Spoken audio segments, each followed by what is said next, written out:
Nobody's home. So, everyone, meet Rusty the Roo. Let's try not to So, everyone, meet Rusty the Roo. This was made by a couple of local artists that I've been teaching how to weld. And this is their very first project that they ever put together. And quite frankly, they did a fantastic job. As you can see, it is most definitely a big red. Now, this is made out of Core 10 steel. This is actually the finish that it's supposed to have. Core 10, once it rusts, it stops rusting, and then that oxide layer becomes a protective coating, and I really don't know enough about it to say any more. But anyway, back to Rusty. They've noticed a few little holes and things in it that they'd just like me to quickly fix up, because the last time they moved it, it had a bit of water in it. It's not easy to get a watertight seal, particularly when you're learning. They've highlighted the areas on it where they think the problems are, and I'm just going to go over it, spend a couple of hours, and give Rusty love, I guess. Good Rusty.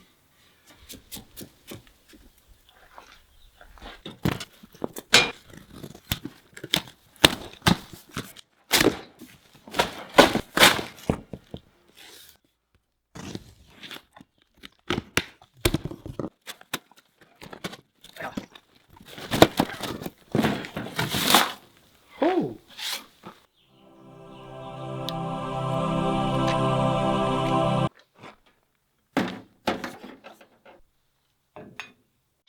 This material is only 1.6 millimeters thick, so it's kind of on the thin side to begin with.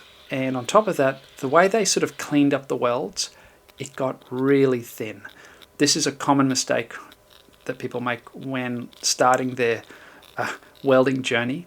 And as you can see, as I start welding, it just opens up, and that's because the material is just so thin that all I could do was just follow the material until I finally hit something solid. So I've been wire wheeling, and unfortunately this is what's been revealed. I wasn't even pressing that hard, and it was obviously so thin that it just sort of blew the metal away. It would have been as thin as alfoil. I mean, I was cleaning up in there, and then that opened up, and I hadn't even seen that before. So all up, Rusty the Roo took around 8 hours to fully fix up. There was a fair bit of welding and cussing. No, I'm kidding. It was fine. But I'm sparing you guys a lot of that work, as it's all pretty much the same. Just giving you the highlights, and I spared you the cleanup as well.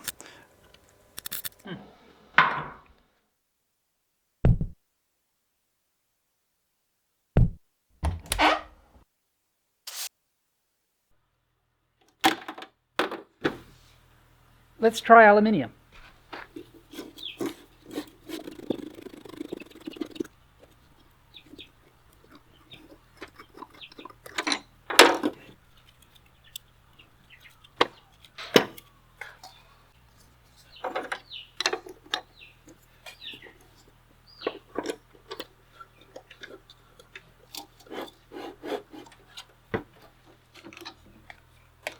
Now, to go from mild steel to aluminium, we need to put in the aluminium liner. If you run aluminium in a standard liner, it tends to be a bit too grippy, and because of the softness of the aluminium, it will usually kink and foul up at the rollers, at the drive rollers, and it just doesn't work. So you need this slick, plastic, smooth liner if you're going to do aluminium work. It's pretty simple to do. We're just going to undo this knob here, and the liner should then be free to come out. Easy. There we go. Ooh. There we go. Now we just want to put this aside. These parts are a consumable, the MIG liners, so it's good to know how to take them out. Traditionally, they are sort of sold a little bit longer than what they need to be, so you will have to trim these to length most of the time, which can just be done with a grinder, with a slitting disc. Put that somewhere clean and dry.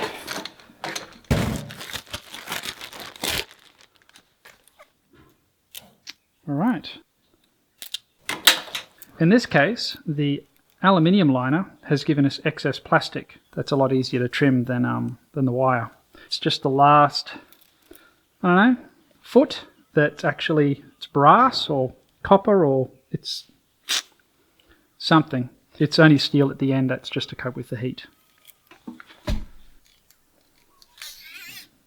Again, keeping your torch nice and straight will make this a lot easier.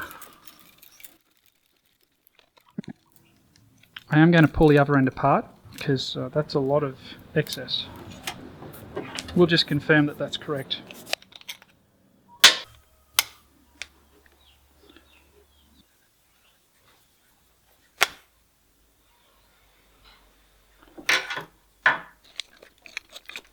There we go.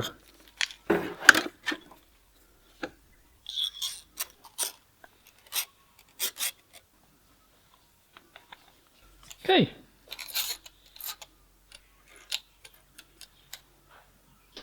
Putting a fresh tip in there.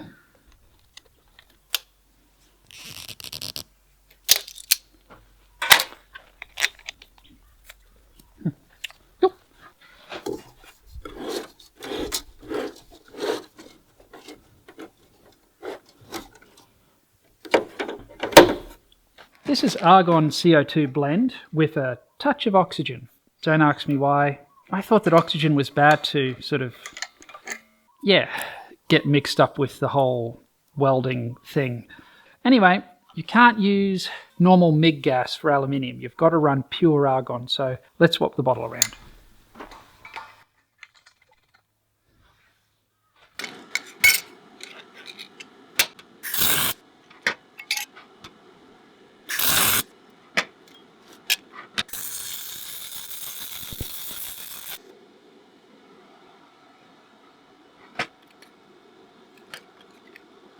Holy cow, well that penetrated right through. Just wound the wire back a little bit. It penetrated straight through the bottom again. I mean that's what you want. Not terrible. I mean, plenty of power. Though I just went through everything and checked the settings, and then I checked the wire thickness. And this machine says that the maximum thickness wire you should run for aluminium is 1 mil. And I'm running 1.2, and I'm pretty sure that's what my problem is. I need to check this out, but I think that when it comes to aluminium MIG tips, they're just slightly oversized for what they are, and that prevents all the binding and problems that I've been having. What's been going on is I'll weld, and once the tip gets hot, that bit in there, once it gets hot, it's beginning to bind. Certainly capable of just smashing out some thick hot welds for sure, but once everything got hot, I have to stop and let it cool down, otherwise the wire just binds and it doesn't work. So I'm pretty sure that's to do with the wire thickness that I'm using and the incorrect consumables. I don't have any correct size wire, but I guess I need to go get some now.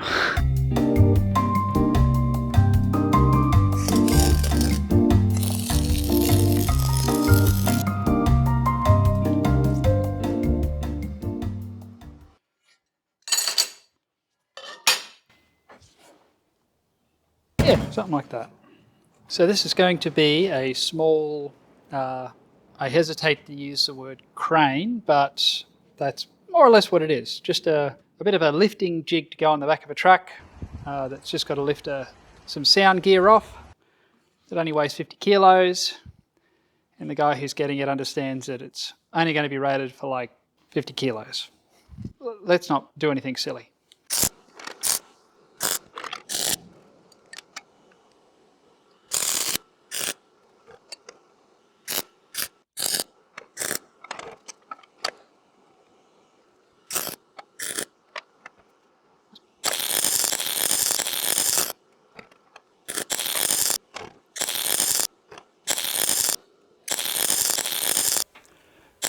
So once I swapped out the 1.2mm aluminium wire with the 0.9, all the issues I was having completely disappeared.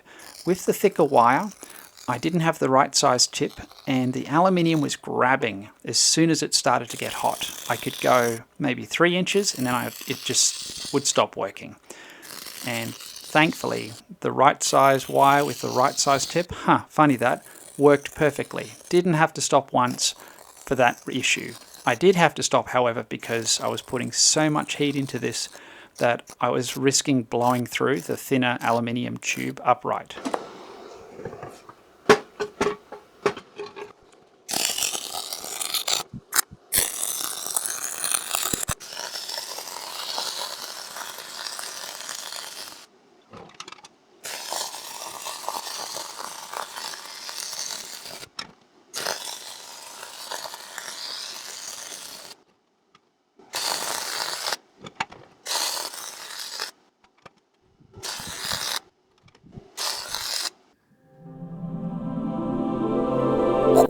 So again, these obviously aren't TIG welds, but dang if they ain't bad MIG welds. Now, I am toying with the idea of just going over that with the TIG welder just to sort of help blend it in, but I actually think it's going to be all right. I've sort of cleaned up the starts and the stops of the weld because that's really where it counts.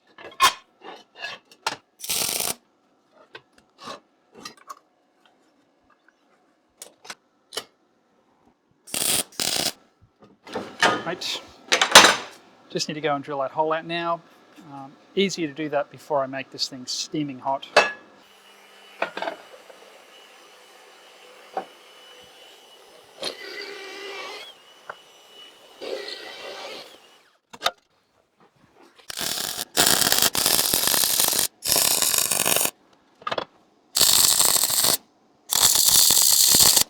Clamp this on the table at 45 degrees. And this bracket is the bottom one. That taps on there. Well, it was 45 degrees anyway.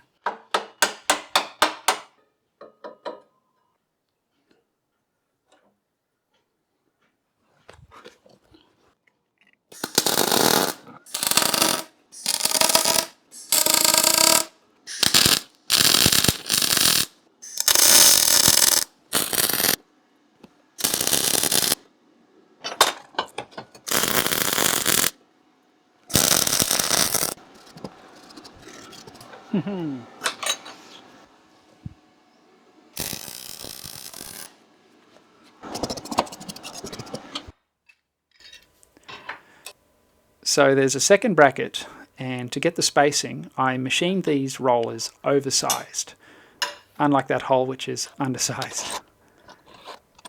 That's better. Now once this all goes together with the oversized rollers, I can clamp the top bracket in place, and that's going to keep it perfectly square and put it exactly where it needs to be. When it's all said and done, I'm going to take these back up to the lathe and chop off some clearance.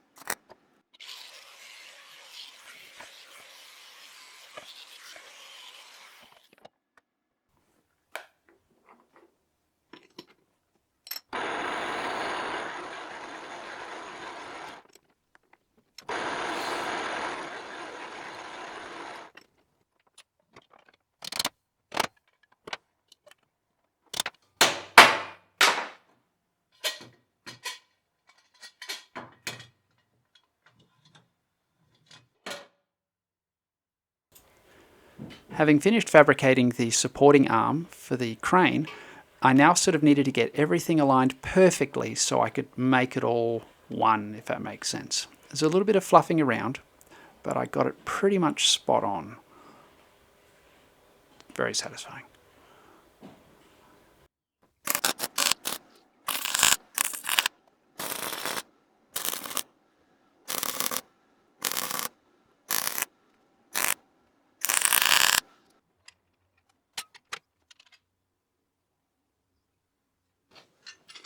So we're up here looking down on the nut. And as you can see, it's moving with the rotation. The problem is that occasionally the nut underneath binds and we end up spinning the nut off, or it tightens and we lock up.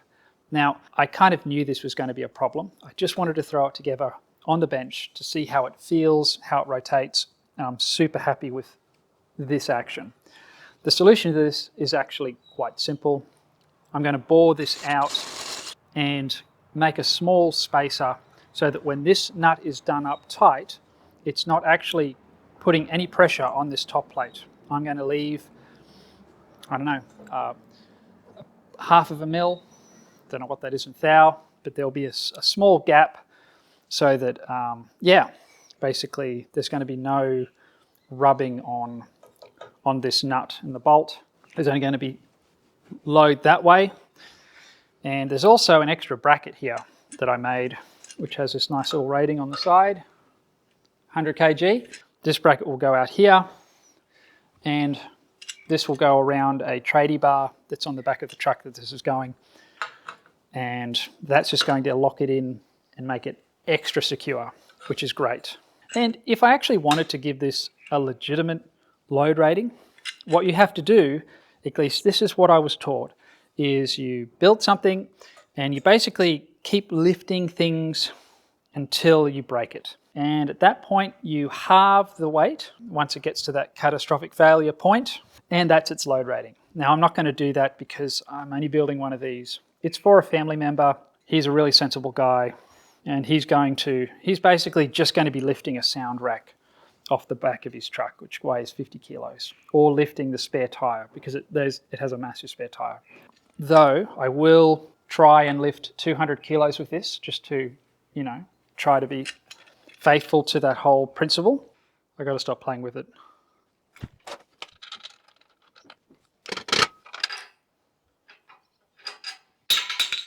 Bugger.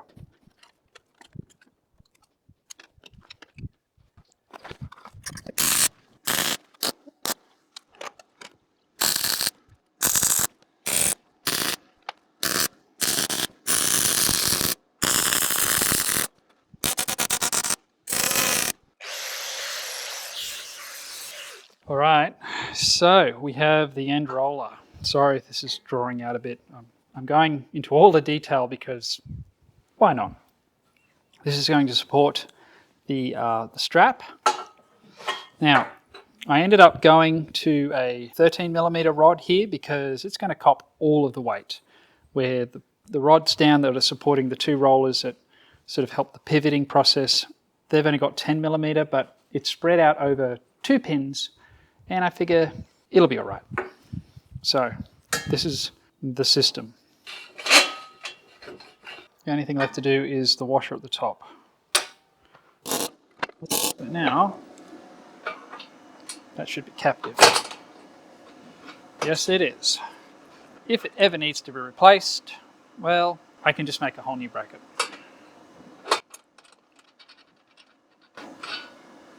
That was warm. 15. Yeah, okay. That should be good. Now the spacer needs to be, that's spot on 9mm, so let's make it 9.5. It's just got to be a little bit of clearance, and if this doesn't make any sense, it soon will, I hope. And just like that, we have our spacer.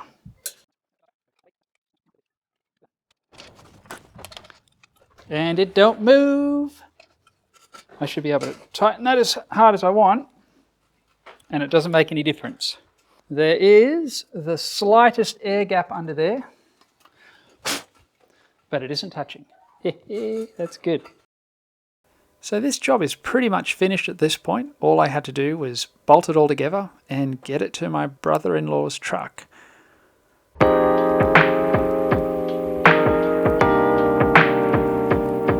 The only thing left to do now is try this welder out on some thicker material because I'm really keen to see what I can get away with.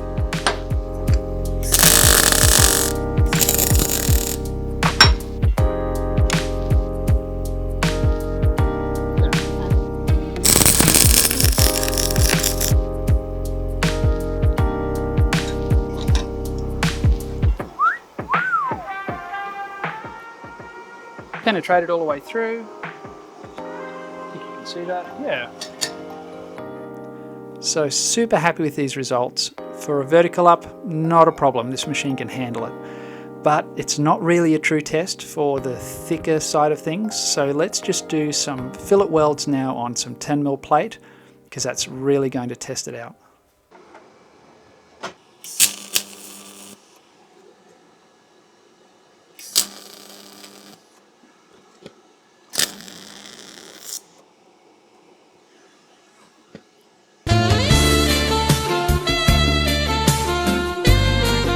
Okay, I'm kind of speechless.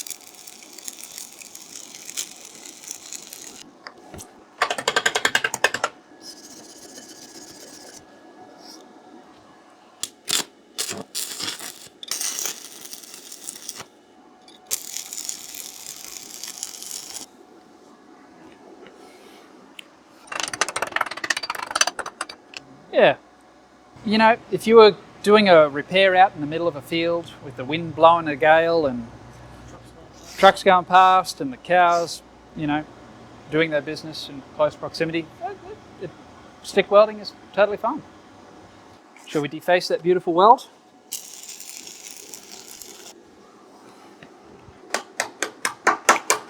Not a problem. There you go. She even runs the cheap stuff.